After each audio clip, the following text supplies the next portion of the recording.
शिंदे गट आणि ठाकरे गटाचा दसरा मेळावा झाला, शक्ती प्रदर्शन झालं, एकमेकांवरती आरोप प्रत्यारोप झाले। मात्र या दरम्यान शिवसेना प्रमुख बाळासाहेब ठाकरे यांचे दुसरे पुत्र म्हणजे जयदेव ठाकरे यांनी शिंदे गटाच्या मेळाव्याला हजेरी लावल्याने सर्वांच्याच भुवया उंचावल्यात। या निमित्ताने राजकारणात रक्ताचे नाते देखील कसे साथ सोडतात, घरातील छोटा वाद देखील राजकारणात किती मोठा शत्रू बनू शकतो हे पुन्हा एकदा अधोरेखित झालं आहे। तर या अगोदरच काही दिवसांपूर्वी जयदेव यांच्या पत्नी स्मिता ठाकरे यांनी देखील मुख्यमंत्री एकनाथ शिंदे यांची भेट घेतली होती।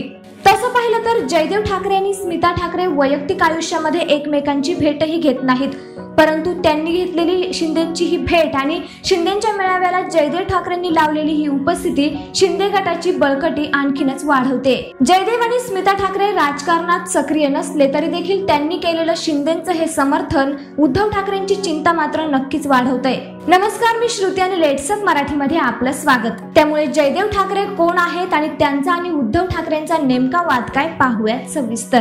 जयदेव ठाकरे म्हणजे शिवसेना प्रमुख बाळासाहेब ठाकरेंचे दुसरे पुत्र आणि उद्धव ठाकरेंचे थोरले बंधू। राजकारणात जरी सक्रिय नसले तरी देखील ते त्यांच्या वेगवेगळ्या मुद्द्यांवरून चर्चेत आले आहेत। यामध्ये त्यांचं प्राणी प्रेम, वैवाहिक जीवन, उद्धव ठाकरेंशी झालेला संपत्तीचा वाद आणि आता शिंदे गटाच्या दसरा मेळाव्यातील उपस्थिती। जयदेव यांना प्राणी आणि पक्ष्यांची प्रचंड आवड होती। जेव्हा ते बाळासाहेबांसोबत दौऱ्यावर जायचे त्यावेळी ते पक्षी शोधायचे आणि त्यांना पाळायचे। अनेक पत्रकार सांगतात त्यांच्याकडे विविध जातीचे साप, सरडे, हरण, अगदी सुसरीचं पिल्लू देखील होतं। त्याचबरोबर दुर्मिळ जातीचं मार्मोसेट माकड देखील जयदेव यांच्याकडे होतं। त्यांनी मातोश्रीच्या मागच्या बाजूला रिकाम्या जागेमध्ये प्राणी आणि पक्ष्यांचं संग्रहालय देखील बनवलं होतं। त्यामध्ये छोटे मोठे पिंजरे होते आणि त्याचबरोबर बिबटे, एक पट्टेरी वाघाचा बछडा देखील होता। त्यांच्या या प्राणी प्रेमामुळे त्रास होत असल्याने वांद्र्यातील कलानगर वसाहतीतील काही सदस्यांनी यावर आक्षेप देखील घेतला होता आणि त्यामुळे मोठा वाद देखील निर्माण झाला होता। जयदेव हे त्यांच्या वैवाहिक जीवनामुळेही तितकेच चर्चेत आले, कारण जेव्हा 1990 मध्ये त्यांनी आपल्या पहिल्या पत्नीला सोडण्याचा निर्णय घेतला तेव्हापासूनच बाळासाहेब आणि जयदेव यांच्यामध्ये मतभेद निर्माण झाले। पहिल्या पत्नी जयश्री कालेलकर यांच्यापासून विभक्त झाल्यानंतर जयदेव यांनी स्मिता ठाकरे यांच्याशी दुसरा विवाह केला। मात्र ज्यावेळेस दुसऱ्या पत्नी स्मिता ठाकरे यांच्यापासूनही जयदेव यांनी विभक्त होण्याचा निर्णय घेतला त्यावेळी बाळासाहेब अधिकच संतापले। त्यानंतर जयदेव यांचं खरी येणं देखील बंद झालं आणि अनुराधा यांच्यासोबत जयदेव यांनी तिसरा विवाह केला। त्यानंतर बाळासाहेबांच्या संपत्तीवरून जयदेव आणि उद्धव ठाकरे यांच्यामधील झालेला वाद थेट मुंबई हायकोर्टात गेला होता।